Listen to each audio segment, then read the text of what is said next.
dejamos aquí.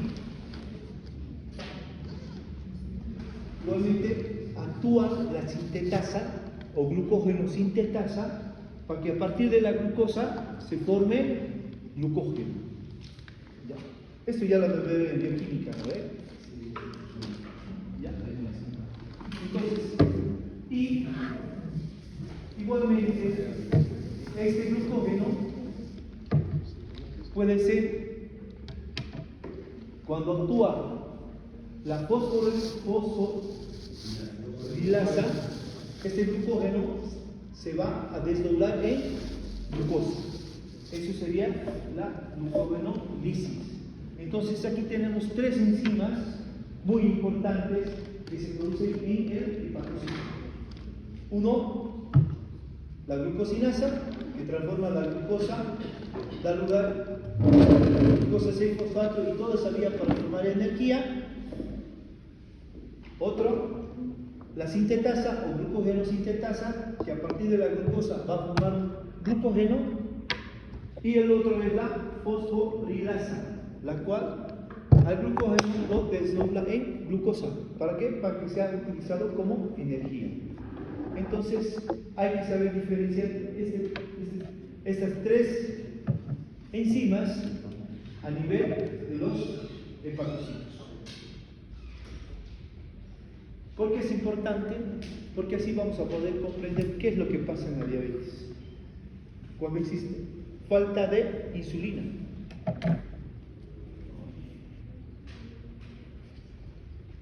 Entonces, si hay insulina, ¿qué es la insulina? Estimula a la glucosinasa.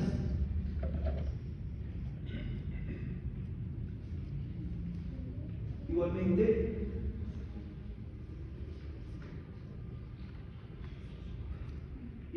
va a estimular a la glucosa,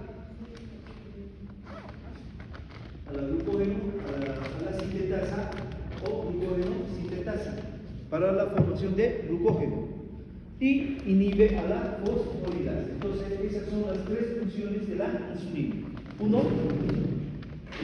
estimula la glucosinasa, estimula la sintetasa e inhibe a la fosforilasa.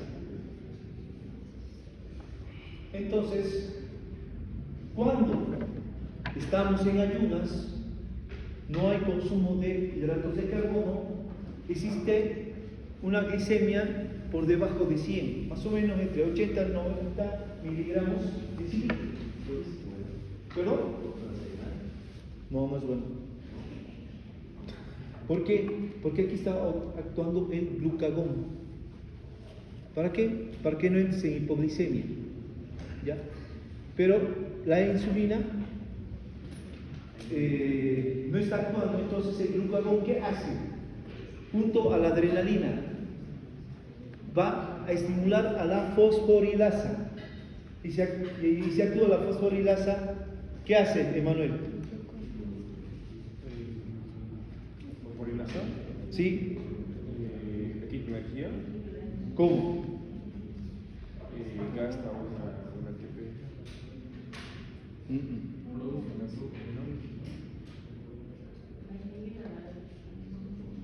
No. ¿Qué hace la fosforilasa?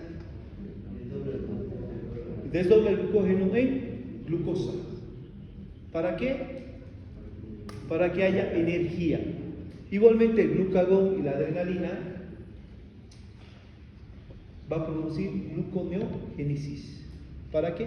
Para que los lípidos y aminoácidos formen energía. Y así, o sea, si no actúa la insulina, está actuando la glucosa y adrenalina. Pero si no actúa la insulina, está actuando el glucagón y la adrenalina para la producción de energía. ¿Y aquí alguien ha desayunado o no? ¿Siempre desayuna? ¿No? Bueno, entonces ya saben quién está actuando ahorita. El glucagón y la adrenalina. ¿Y qué pasa? Está pasando. Están arrastrando lípidos, triglicéridos, y los cuales están formando mayor cantidad de tejido adiposo.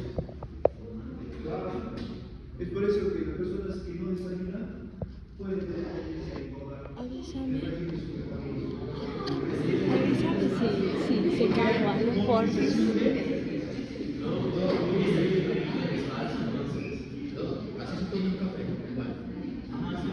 ¿Le colocas azúcar?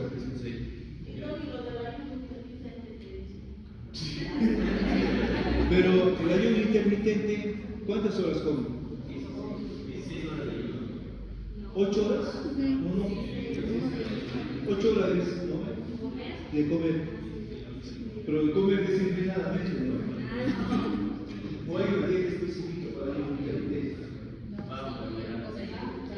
Lo que quiere. Pero están 16 horas en ayuno.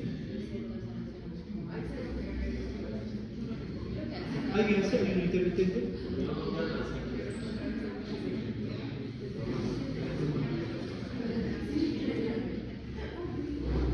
Sí, porque necesitas glucosa.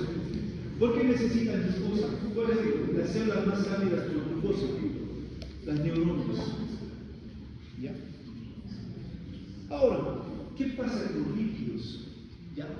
Como vemos aquí, esto es un proceso bien complejo. Tenemos la insulina. O sea, cuando la insulina está funcionando, hace que produce, inhibe a la lipasa. ¿Qué hace la lipasa? Produce lipólisis, o sea, desdobla los tejidos grasos, triglicéridos, ácidos grasos. Igualmente, a nivel de la alfa-glicerofosfatasa, o sea, actúa la insulina, estimula a la alfa-glicerofosfatasa, la cual forma glicerol. Este glicerol se une a los ácidos grasos para dar lugar a los triglicéridos. ¿Ya? Entonces, esta lipasa, que es inhibida por la insulina, ¿ya? Esta lipasa se llama lipasa hormona sensible. Entonces, esta lipasa hormona sensible hace que el tejido adiposo se desdoble en fosfolípidos, colesterol, ácidos grasos y triglicéridos. Esa es la función de la lipasa. Pero cuando existe insulina, anula esta lipasa hormona sensible. Por lo tanto, no se va a desdoblar. Ahorita entonces, ustedes están en ayuno, no están comiendo nada. ¿Ya? Entonces, existe este desdoblamiento. ¿Ya? ¿Para qué? Para que sea utilizada como energía. Pero al haber gran cantidad de fosfolípidos, colesterol, ácido graso, triglicéridos, estos van a dar lugar a la aterosclerosis. Entonces, esa aterosclerosis, ¿qué me va a producir? Macroangiopatías y microangiopatías. Entonces, los más afectados son las arterias de pequeño calibre. Disminuye su luz. ¿Por qué? Porque se forma una placa de ateroma. Entonces, existe menor llegada de sangre. Es por eso que estas personas que no tienen insulina y esta lipasa hormona sensible desdoble el tejido adiposo, tiende a tener menor irrigación a nivel de los tejidos, por ejemplo, a nivel del cerebro. Es por eso que se producen los ACVs isquémicos. A nivel del corazón se van a producir los infartos. A nivel de los riñones se van a producir las insuficiencias renales. Es por eso que los pacientes diabéticos tienen tendencia a todo este tipo de patologías. Por las microangiopatías, que son las más peligrosas, ¿ya? Por la formación de las placas de ateroma, que son la aterosclerosis. Entonces, ahorita, de todos ustedes que no han comido nada, la lipasa hormona sensible está desdoblando todo eso y está arrastrando todos estos ácidos grasos, los lleva al abdomen, al cuello y está provocando obesidad.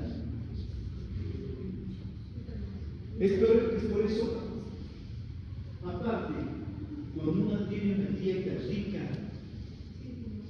en grasas y aparte tiene ayuna, ¿ya?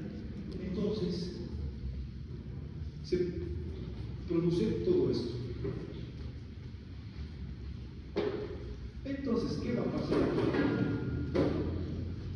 en el metabolismo de los lípidos? Se va a producir una beta oxidación de los ácidos grasos, ¿ya? Es todo esto de aquí que yo le he resumido aquí.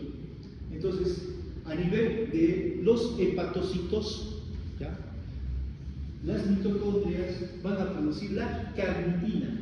¿Qué hace esta carnitina? La carnitina va a actuar sobre la acetilcoenzima A y la va a transformar en ácido acético. Luego este se transforma en ácido acetil beta-butírico, los cuales van a dar lugar a los cuerpos cetónicos. Y estos cuerpos cetónicos son los responsables de producir el coma diabético. ¿Ya? Entonces, estas personas se producen una gran hiperglicemia.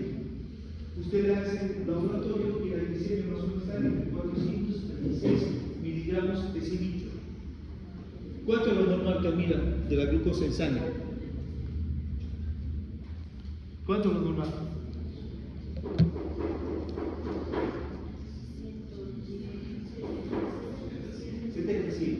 110 ya estás en hiperglicemia. Entonces, sí, pero vos, al producir hiperglicemia, estás haciendo, estimulando a las zonas beta para que tu insulina, y esa insulina introduzca la glucosa y comienza a bajar. ¿Ya? O sea, por eso tienes que comer. Por eso, ¿qué se indica? Hay un triángulo invertido: proteínas, lípidos, hidratos de carbono. Hidratos de carbono es lo más bajo. Lo que más tienes que consumir son proteínas. ¿Ya? Entonces, como vemos aquí, los responsables de la acidosis es el ácido acetilacético y el ácido acetil beta-butírico. Entonces, estos son los responsables de la acidosis y lo van a dar lugar a la formación de cuerpos cetónicos y va a producir el coma diabético. Ese coma diabético, el paciente está inconsciente, necesita asistencia, oxígeno, porque el paciente tiene, gracias a la formación de cuerpo cetónico, entra en la acidosis metabólica. ¿Ya? ¿Qué quiere decir esto? Que el bicarbonato disminuye drásticamente y la persona lo trata de compensar con la respiración. Se produce la respiración de Ushman, se llama. Eso lo vamos a ver para el beneficio patoglicémico. Eso lo estoy adelantando nada más. Entonces, ¿por qué hace esa respiración, paciente? Respira para tratar de compensar esa acidosis eliminando CO2. ¿Ya? Entonces, existen niveles extremadamente altos de azúcar en sangre. ¿Ya? Entonces, ¿qué necesita este paciente? ¿Cuál sería el tratamiento del coma diabético?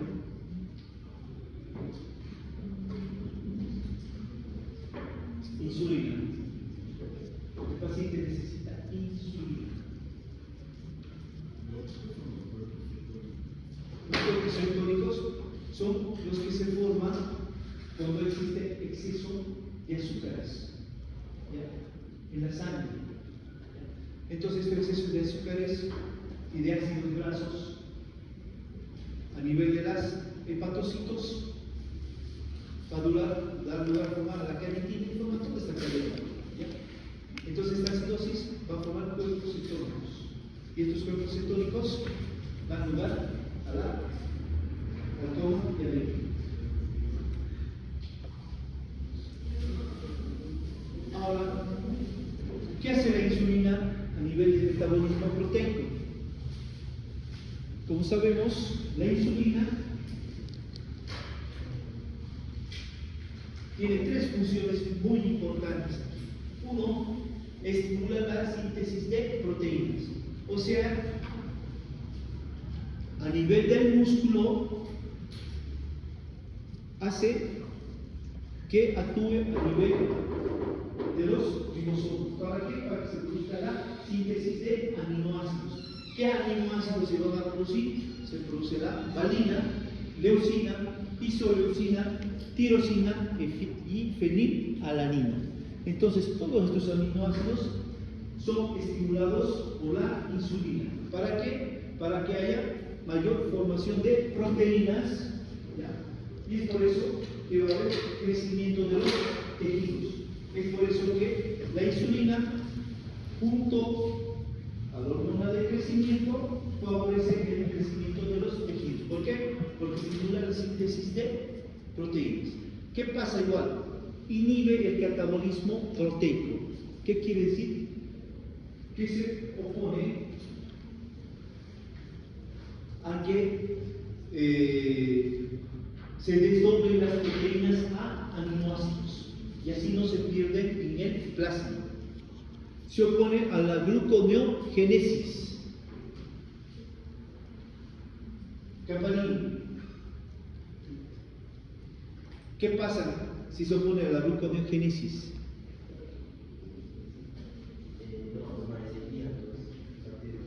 No forma energía a partir de los aminoácidos. Entonces, todo esto se opone la insulina. Por lo tanto, la insulina favorece el crecimiento de los tejidos junto a la hormona de crecimiento, junto a las hormonas tiroideas y a las hormonas sexuales como son la testosterona y los andrógenos. Entonces, todos estos van a favorecer el crecimiento de los tejidos, sobre todo a nivel de los huesos largos.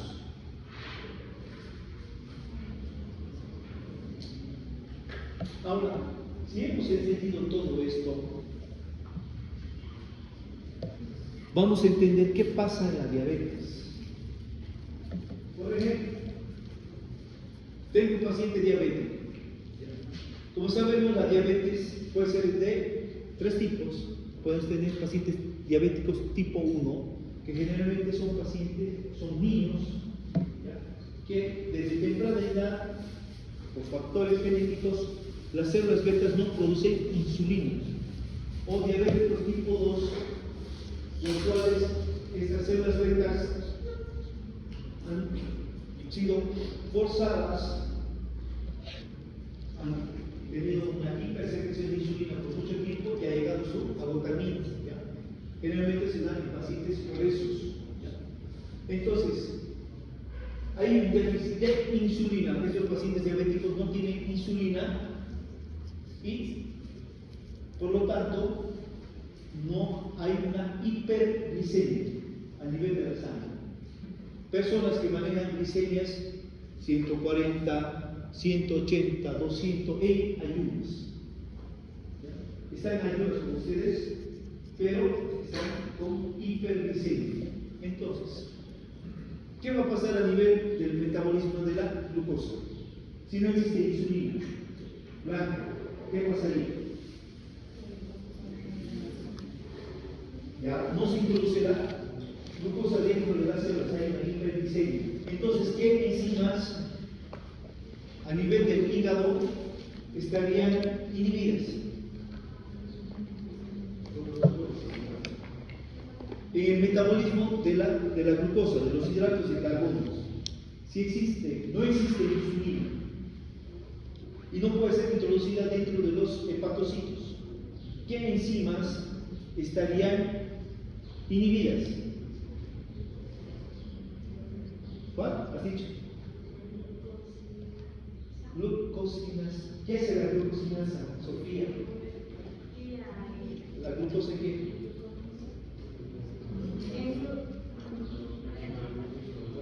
Glucosa 6-fosfato. Y está en glucosa 6-fosfato, glucosa 1-fosfato para la producción de energía. Entonces está inhibida la glucosinasa. Es por eso que la la glucosa va a seguir circulando en el plasma. ¿Qué otra enzima está inhibida?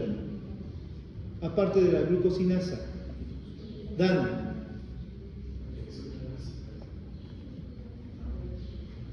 ¿Quién es la encargada de formar glucosa? Formar glucógeno a partir de glucosa. ¿Qué se llama esa enzima?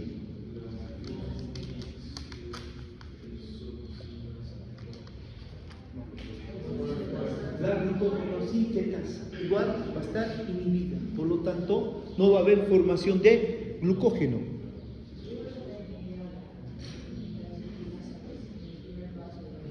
Claro, ¿por qué? Porque no hay glucosa dentro del hepatocito.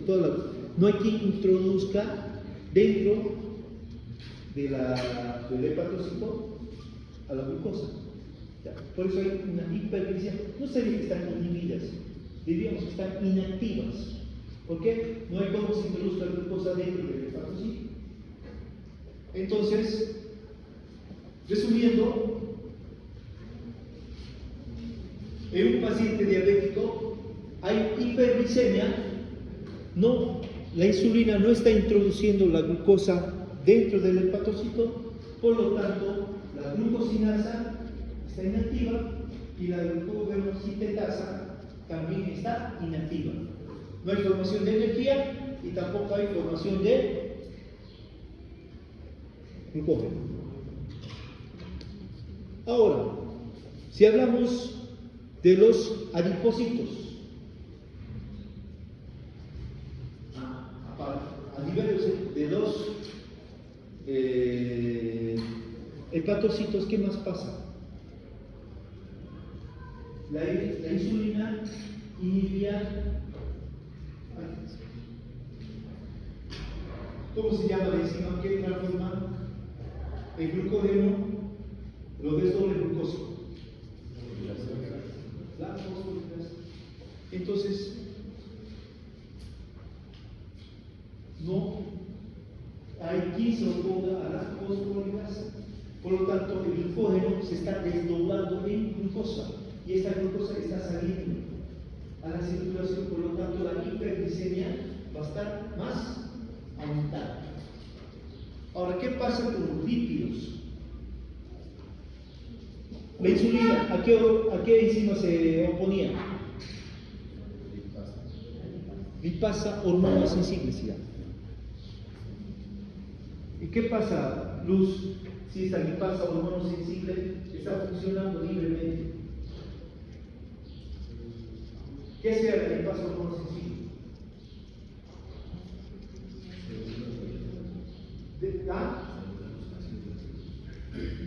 Desdobla el tejido graso, desdoblamiento de triglicéridos, fosfolípidos, ácidos grasos, o sea, están aumentados a nivel del plasma. Entonces, estos ácidos grasos se van a ir a depositar al tejido subendotelial, favoreciendo la formación de placas de ateromas, ateroesclerosis, macroangiopatías, microangiopatías, van a favorecer infartos de miocardio, accidentes cerebrovasculares y retinopatías diabéticas. ¿Por qué? Porque afectan la microcirculación a nivel de la retina. Es por eso que los pacientes diabéticos se van a producir ceguera. Si ven alguien diabético aquí,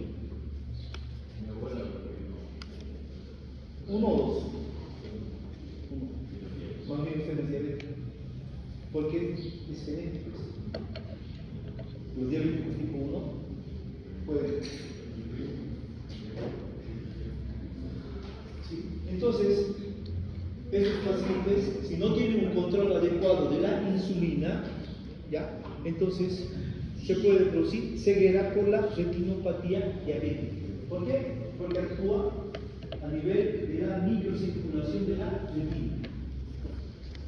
Igualmente se puede dar lugar al pie diabético. ¿Por qué? Porque se han formado placas de ateromas y estos ateromas hace que llegue menor cantidad de sangre a nivel de los tejidos y me va a favorecer al pie y al diabético, que muchas veces puede llegar a amputación. Y como sabemos, se produce una acidosis metabólica, la cual va a formar cuerpos cetónicos y se va a producir un coma diabético.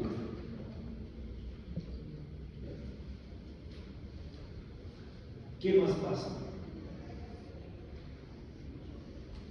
Los pacientes, a nivel, como sabemos,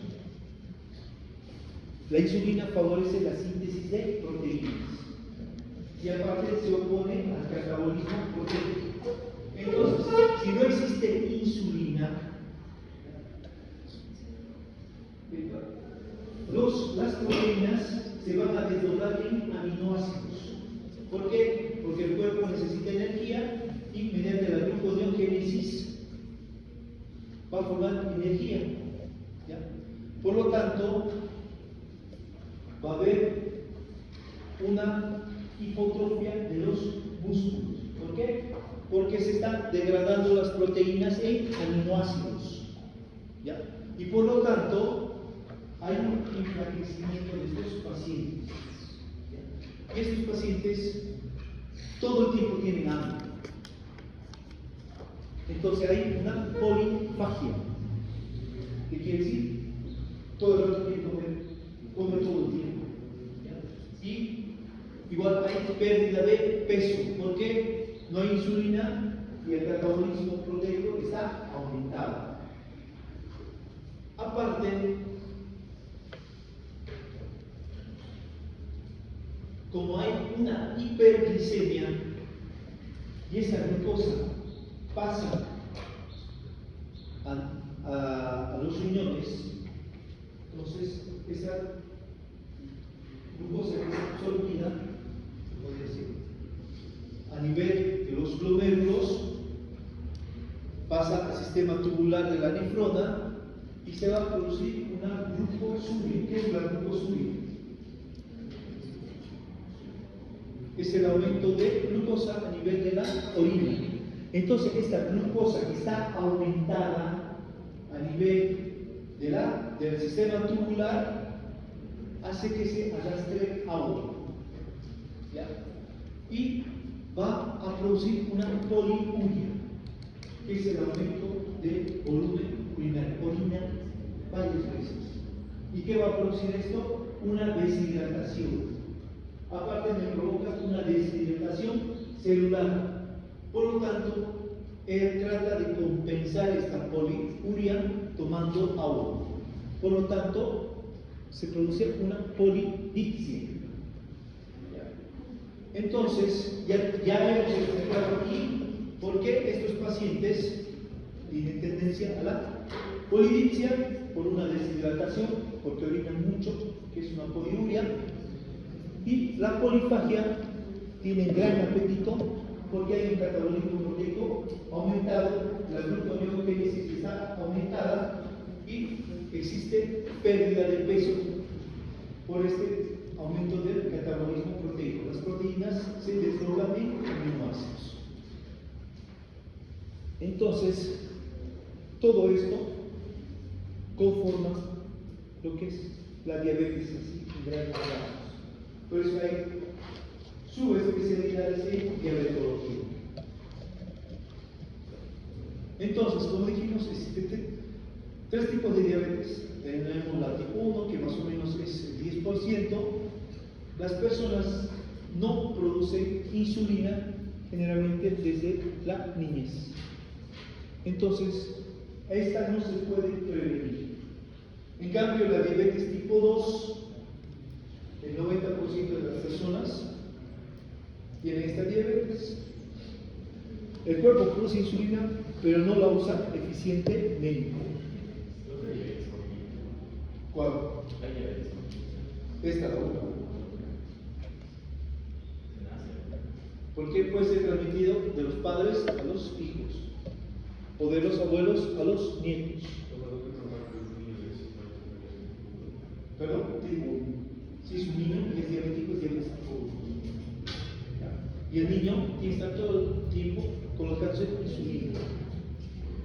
¿Ya? Entonces, pero esos son diabéticos tipo 2. ¿Por qué? Porque estas personas son obesas, comen exageradamente cantidades de hidratos de carbono, grasas.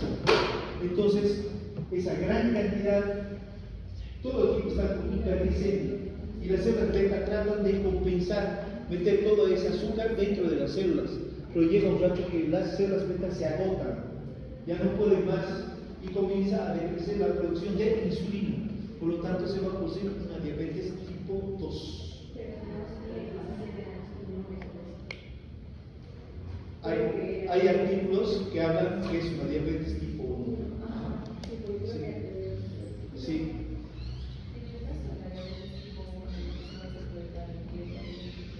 Sí, todo se puede dar. Pero estos pacientes, todo lo que está escrito se puede dar a estos pacientes. Ahora, igualmente existe otro tipo de diabetes que es la diabetes gestacional, que se da en las mujeres embarazadas. Hay una hiperglicemia en estas mujeres, ¿ya? Que sería la diabetes gestacional, que generalmente desaparece después del embarazo. Pero también existe posibilidades de estas mujeres que vayan a desarrollar una diabetes tipo 2 después del embarazo. ¿Por qué? Porque han aumentado exageradamente de peso.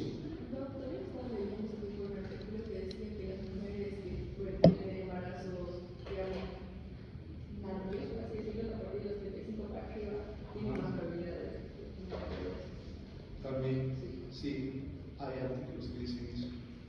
Son las mujeres, se llaman primigestas añosas.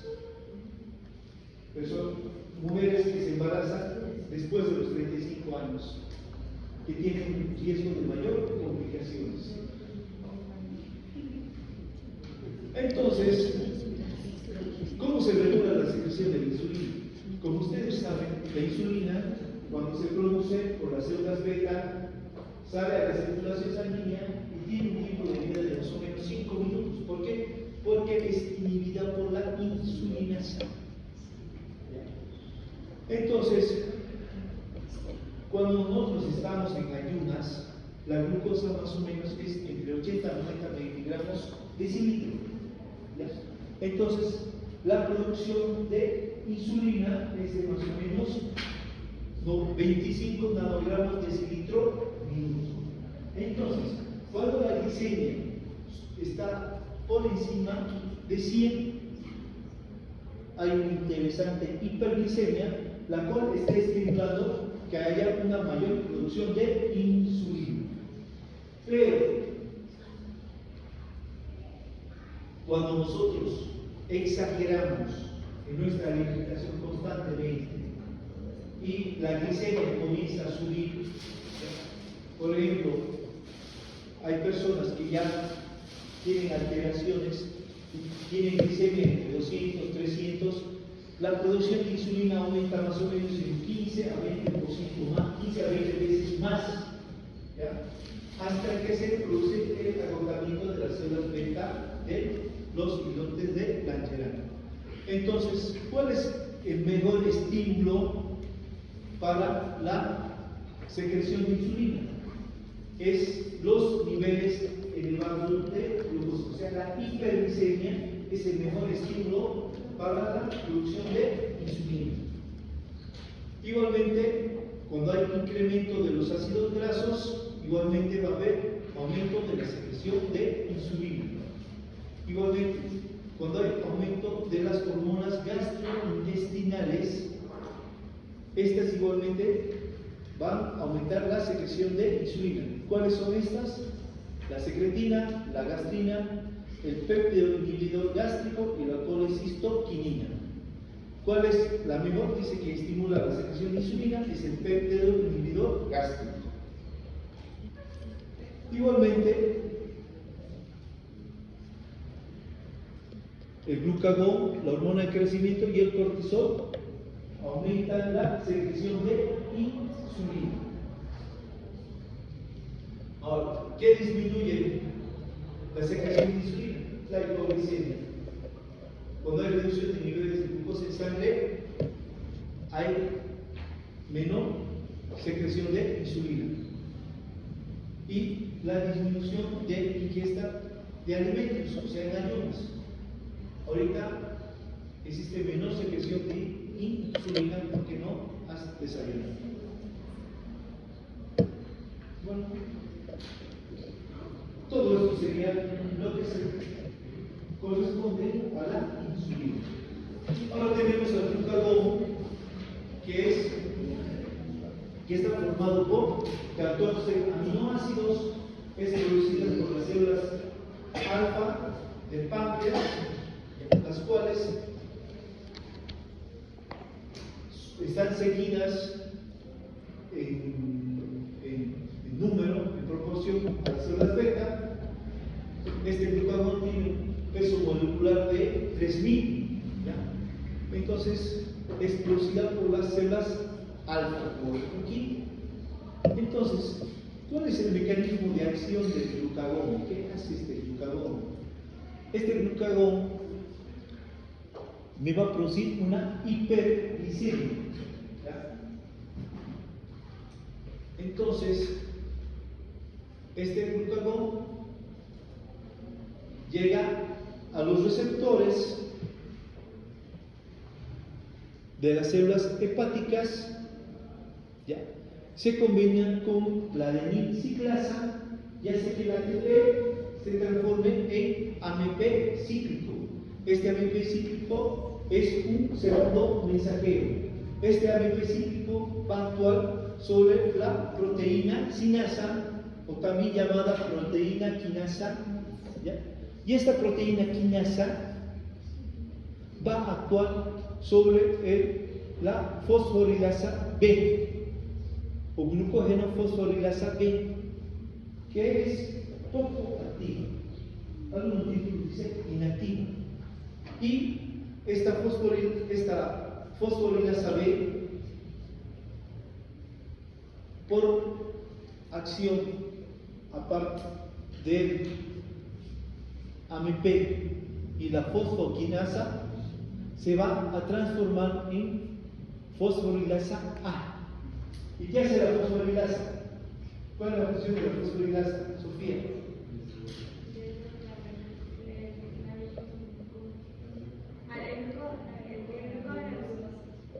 Nada más. Entonces ya sabemos cómo funciona el glucagón a nivel de la célula hepática.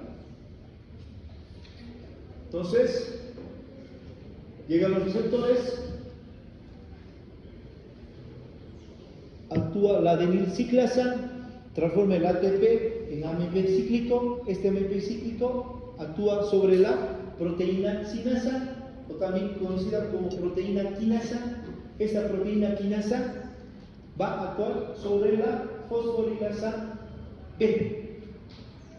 Y esta fosforilasa B se va a actuar sobre la fosforilasa A. Y esta fosforilasa A es la que desdobla el glucógeno en glucosa. ¿Y qué hace esto? ¿Qué produce? ¿Qué produce su piel? Hiperglicemia. Nada más. Entonces, esto sería por parte del glucagón. La somatostatina. Entonces, ¿qué podemos decirnos de la somatostatina? Es producida por las células delta, ¿ya? Entonces, esta somatostatina, en pocas palabras, inhibe a la hormona de crecimiento. Igualmente, inhibe a la insulina y al glucagón. Esas son las principales funciones de la somatostatina, ¿ya? Igualmente, disminuye la absorción de glucosa, de calcio, galactosa, fructosa, lactosa y aminoácidos. Igual se opone al disminuye el flujo sanguíneo mesentérico. Por lo tanto, ¿qué va a hacer? Existe una disminución de la motilidad gastrointestinal. ¿Ya? Entonces, estas son las funciones de la somatostatina, que es producida por las células delta del páncreas. Entonces, todo esto es lo que hemos visto sobre el páncreas. Ahora, vamos a ver la glándula paratiroides. Como sabemos, la glándula paratiroides son 4 glándulas que se encuentran en la parte posterior de la glándula tiroides. ¿Ya? Es por eso que cuando se hace cirugía de tiroides, muy fácilmente el cirujano, dependiendo de la complejidad de la cirugía, se puede llevar las glándulas paratiroides. Esta glándula paratiroides, como sabemos, su principal función es la formación de la paratormona. Ahora, si hablo de la estructura de esta glándula paratiroides, las cuales son 4, tiene 2 tipos de células: las células principales y las células oxígenas. Las que producen la paratormona son las células principales. Entonces, para que se produzca esta paratormona, tiene que haber una síntesis proteica, la cual es producida por la transcripción del RNA a RNA ribosómico. Este RNA ribosómico estimula los ribosomas, se produce la síntesis de proteínas, se va a formar una preparatormona a nivel del retículo endoplasmático rugoso, el cual va a pasar al aparato de Golgi y va a formar una proparatormona, la cual se va a empaquetar formando la paratormona, y la cual va a ser secretada a la circulación sanguínea. Entonces, ¿qué produce la paratormona? Aquí está todo el ciclo, ¿no? Miren, pero resumiendo, a mí me gusta mucho resumir, me produce aumento del calcio. Es que es difícil que aprendas todo así, ¿no? Entonces, ¿qué hace? Aumenta el calcio y me disminuye el fósforo. ¿Ya? Entonces, cuando hay una hipocalcemia a nivel del plasma, se va a estimular a la glándula paratiroides para que esta glándula paratiroides secrete la paratormona y me aumente el calcio en la sangre. Se produzca una hipercalcemia. ¿De dónde lo hace esto? A nivel de los huesos, activando los osteoclastos para que haya una reabsorción del calcio y el calcio pueda aumentar. Entonces, este calcio, para que sea pasado al plasma, entonces se tiene que reabsorber a nivel de la nefrona. ¿Dónde se reabsorbe? A nivel del tubo contorneado proximal, en pequeñas cantidades, tubo contorneado asa de Henle, la rama gruesa, tubo contorneado distal y en el tubo colector. Ahí se reabsorbe el calcio gracias a la paratormona. ¿Ya? Entonces, y se secreta fosfato. ¿Para qué? Porque el fósforo me arrastra hidrógeno y eso me produce un equilibrio ácido-base. Entonces, ¿dónde se reabsorbe el calcio? Tubo contorneado proximal, pequeñas cantidades, rama gruesa del asa de Henle, tubo contorneado distal y en el tubo colector. Pero Como vemos aquí en la imagen, para el calcio es obtenido por la dieta. Entonces tenemos que comer alimentos ricos en calcio. ¿Cuál es el más calcio? La leche.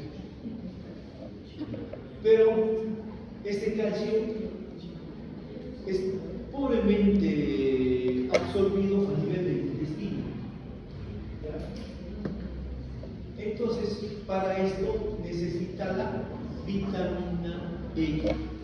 La vitamina D, como vemos aquí, es rica en estos alimentos: pescados, mariscos, legumbres, huevos. Entonces necesitamos vitamina D. Entonces, esta vitamina D va a formar la 7-dehidrocolesterol a nivel de la piel. Esta 7-dehidrocolesterol, gracias a los rayos ultravioleta del sol, va a formar el colecalciferol, que es la vitamina D3. Este colecalciferol pasa al plasma sanguíneo y se va a depositar al hígado como 25-hidrocolecalciferol, que es muy importante porque este 25-hidrocolecalciferol más o menos se deposita en el hígado durante 2-3 meses para que sea utilizado, y de esta manera pase el riñón y nos dé el 1,25-dihidrocolecalciferol, que este es muy importante porque gracias a esto se va a absorber o reabsorber el calcio a nivel de los riñones. Entonces, tengo todo aquí, todo lo que he hablado. El 7-dehidrocolecalciferol, que está a nivel de la piel. Gracias a los rayos ultravioletas se transforma en colecalciferol, que es la vitamina D3, la cual pasa al plasma, llega al hígado y se va a transformar en 25-hidroxicolecalciferol, que es el calcidiol, y luego este va a llegar a los riñones y va a formar el 1,25-dihidrocolecalciferol, que es la vitamina D. ¿Ya? Entonces, aquí, después de esta imagen, ¿qué es esto? ¿Qué le está haciendo esta persona? Es una hemodiálisis. Este paciente es un insuficiente renal. Y si tienes una insuficiencia renal, ¿qué va a pasar? ¿Qué no se va a formar? ¿Qué pasaría? Daniel, este paciente, los riñones no sirven. ¿Qué no formaría? No, te hablo de la vitamina D. ¿Qué pasaría con este paciente? No sirve. No formaría el 1,25-dihidroxicolecalciferol. ¿Qué pasaría con este paciente? ¿Podría absorber calcio? No, no puede. Es por eso que los pacientes insuficientes renales tienden a la osteoporosis. Necesitan en su dieta vitamina D. ¿Ya? Entonces, ¿cuál es la función de la vitamina D a nivel del intestino? 1. Síntesis de proteína fijadora del calcio. Entonces, gracias a esta proteína fijadora, se fija el calcio. ¿Ya? Aparte, produce síntesis de la ATPasa. ¿Para qué? Para la bomba de calcio. Para que el calcio ingrese dentro de la célula.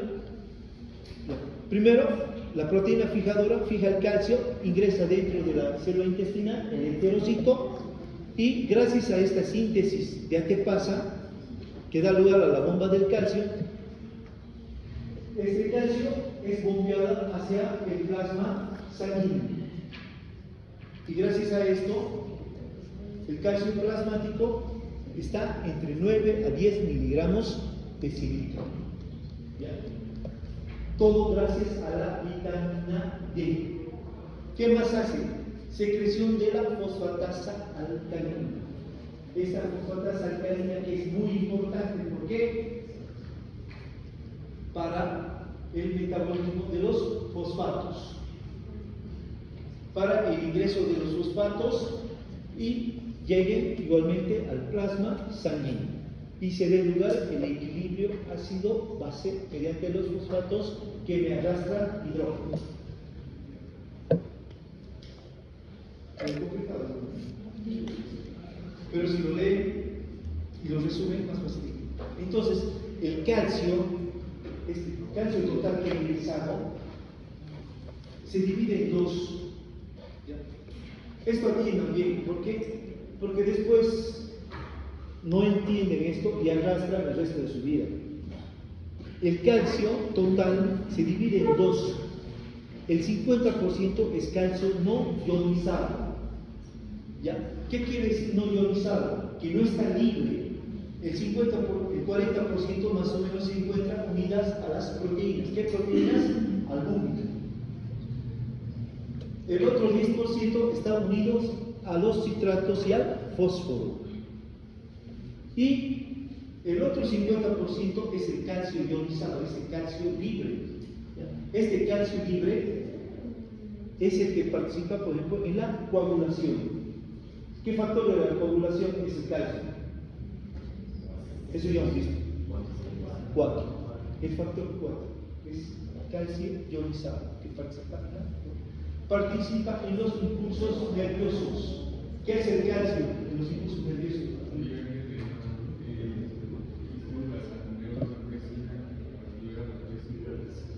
Neurotransmisores. Libera los neurotransmisores en el espacio sináptico. Exacto.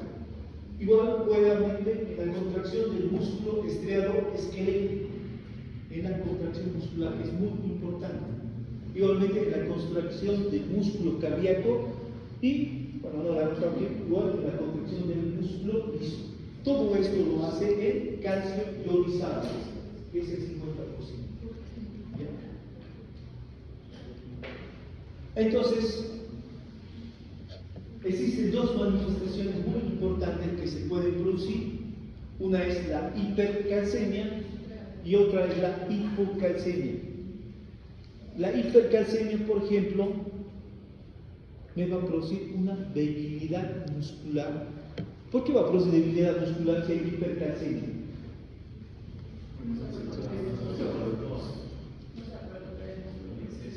Hay un exceso de calcio a nivel de la sangre. Pero el calcio no está pasando a las células musculares, por lo tanto no se está produciendo contracción muscular. Hay una debilidad muscular.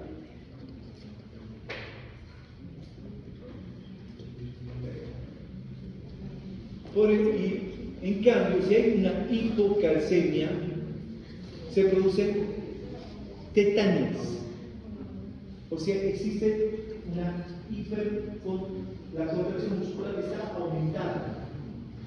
¿Por qué? El calcio está bajo a nivel del plasma sanguíneo, pero está aumentado a nivel de las células musculares. Entonces, ¿qué hace la paratormona a nivel óseo? ¿Dónde dijimos que actúa, Alfredo, la paratormona?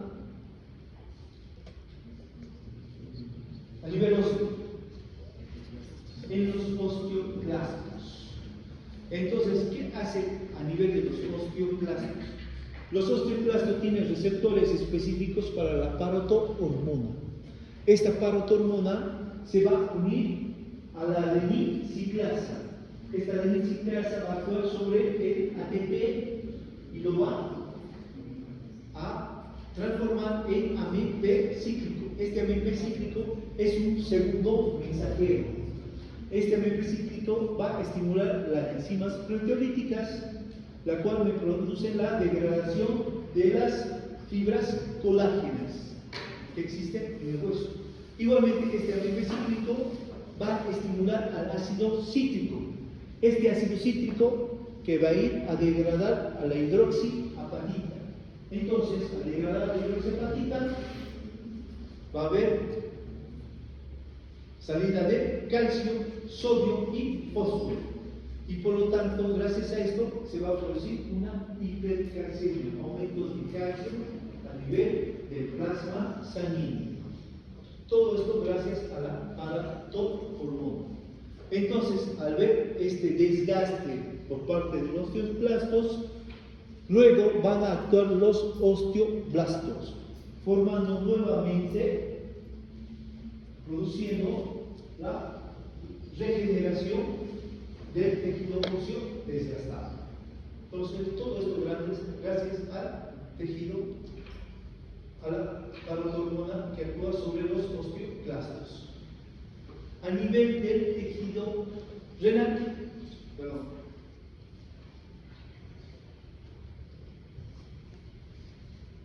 gracias a la vitamina D. Entonces, ¿qué hace el calcio? La paratormona hace que el calcio aumente a nivel del plasma sanguíneo, puede ser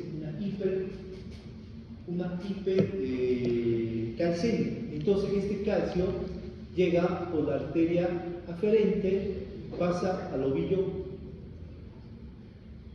de capilares que está a nivel del glomérulo, pasa a la orina, y este calcio tiene que ser reabsorbido. ¿Qué necesitas para reabsorber el calcio? A nivel de la nefrona. Si no hay, no se reabsorbe.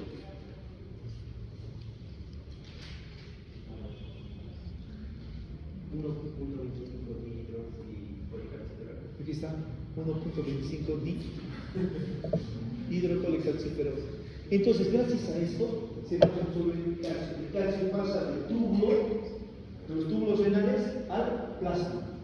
Es reabsorbido el calcio. Igualmente va a ser reabsorbido el magnesio.